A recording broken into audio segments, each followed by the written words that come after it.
আসসালামু আলাইকুম গাইস, আজ আমি আপনাদেরকে বানিয়ে দেখাবো কড়াইশুঁটির পিঠা। তো আমি এখানে কড়াইশুঁটি নিয়ে নিয়েছি আর ভালোভাবে খোসা ছাড়িয়ে পরিষ্কার করে ধুয়ে নিয়েছি।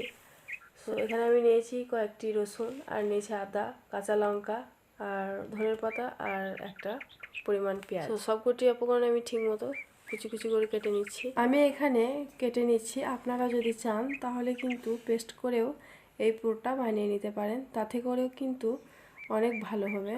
সো গাইস, আমি এখানে কাঁচা লঙ্কা ব্যবহার করেছি, আপনারা চাইলে এখানে শুকনো লঙ্কা ব্যবহার করতে পারেন। তো আমি একে একে সবকটি উপকরণ এইভাবে কুচি করে নিচ্ছি।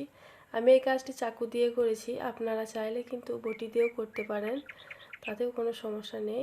সো দেখুন, আমার সবকটি উপকরণ এইভাবে একই জায়গায় কেটে নিয়েছি। আমি এবার চলে যাব মেন কাজে। সো দেখুন, আমি একটা প্রেসার কুকার দিয়ে দিয়েছি, এর মধ্যে পরিমাণ মতো সাদা তেল দিয়ে দিলাম। আপনারা চাইলে সরিষার তেলও ইউজ করতে পারেন। সো তেলটা গরম হয়ে এলে যেগুলি কেটে রেখেছিলাম সেগুলি দিয়ে দিলাম। সো 5 মিনিট নাড়াচাড়া করে আমি এর মধ্যে দিয়ে দিচ্ছি জিরের গুঁড়া আর ধনের গুঁড়া, পরিমাণ মতো লবণ আর কিছু হলুদের গুঁড়া। সো আবারও 5 মিনিট নাড়াচাড়া করে নিচ্ছি। দেখুন, এভাবে আপনারাও করে নেবেন। সো নাড়াচাড়া করার পরে আমি এখানে দিয়ে দিচ্ছি কড়াইশুঁটি, আগে থেকে ধুয়ে রেখেছিলাম সেই কড়াইশুঁটি দিয়ে দিলাম। আমি কিছুক্ষণ নাড়াচাড়া করে নিচ্ছি। 5 মিনিট নেড়ে নেওয়ার পর আমি এখানে সেদ্ধ হওয়ার জন্য পরিমাণ মতো পানি অ্যাড করছি। সো এখানে এটা আমি ঢেকে দিচ্ছি ঢাকনা দিয়ে আর অপেক্ষা করছি দুটো সিটির জন্য। সো এখানে দুটো সিটি দেওয়া হয়ে গেছে, আমি আপনাদেরকে খুলে দেখানোর চেষ্টা করছি।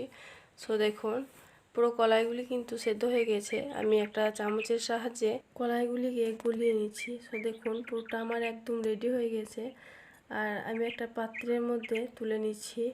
এবার আমি খামির করার জন্য চুলার মধ্যে একটা পাতিলা বসিয়ে দিচ্ছি আর এর মধ্যে দিয়ে দিচ্ছি পানি। সো আমি দিয়ে দিচ্ছি লবণ আর দিয়ে দিচ্ছি সামান্য পরিমাণে হলুদের গুঁড়া আর বলক আসার জন্য ঢাকনা দিয়ে ঢেকে দিয়েছি। সো দেখুন, বলক এসে গেছে। আমি এর মধ্যে কিছু কিছু আটা নিয়ে একটা পারফেক্ট খামির বানিয়ে নিচ্ছি আর এই মুহূর্তে চুলোটা একদম লো করে দেবেন, কেননা তলানিতে লেগে যেতে পারে। সো আমি পারফেক্ট একটা খামির তৈরি করে নিয়েছি। আমি এটি একটি পাত্রের মধ্যে তুলে নিচ্ছি আর এখান থেকে কিছু করে খামির নিয়ে অন্য একটা পাত্রে একটা পারফেক্ট ডো বানিয়ে নেব। সো এটা হাতে চাপ দিয়ে দিয়ে করতে হবে, তাহলে কিন্তু ডোটা মানে একদম স্মুথ হবে। আর যদি হাতের মধ্যে লেগে যায় তাহলে পানির মধ্যে হাত চুবিয়ে আবারও এই কাজটি করে নেবেন। আর দেখুন, ডোটা সুন্দরভাবে হয়ে গেছে। আমি একটা লম্বা সুর বানিয়ে নিয়েছি আর এখান থেকে আমি সবকটি লিচি কেটে নিচ্ছি।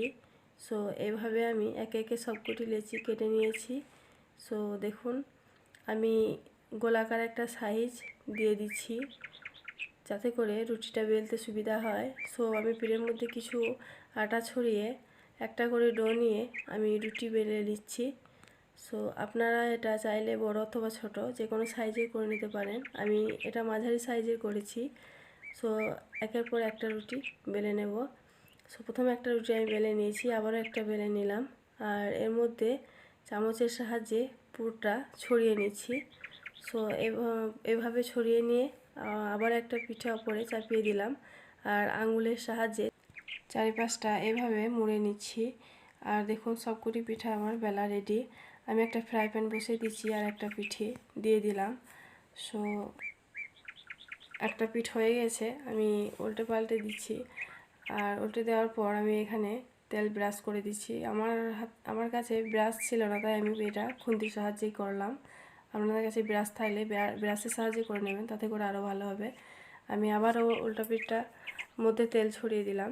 সো দেখুন, এভাবে ভেজে নিতে হবে আর কত সুন্দরভাবে ফুলেছে পিঠিটা সেটা দেখতে পাচ্ছেন। আর এভাবে আমি সবকটি রুটি সেঁকে নিচ্ছি। সো গাইজ, আমার ভিডিওটি যদি ভালো লেগে থাকে অবশ্যই লাইক, শেয়ার, কমেন্ট এবং সাবস্ক্রাইব করে দেবেন আবারও নতুন ভিডিও পাওয়ার জন্য। আর আপনাদেরকে অনেক ধন্যবাদ শুরু থেকে শেষ পর্যন্ত আমার ভিডিওটি দেখার জন্য। সো আজ আমি এখানেই রাখছি, আবারও দেখা হবে নেক্সট কোনো ভিডিও নিয়ে। ততক্ষণ আপনারা ভালো থাকুন, সুস্থ থাকুন। আসসালামু আলাইকুম।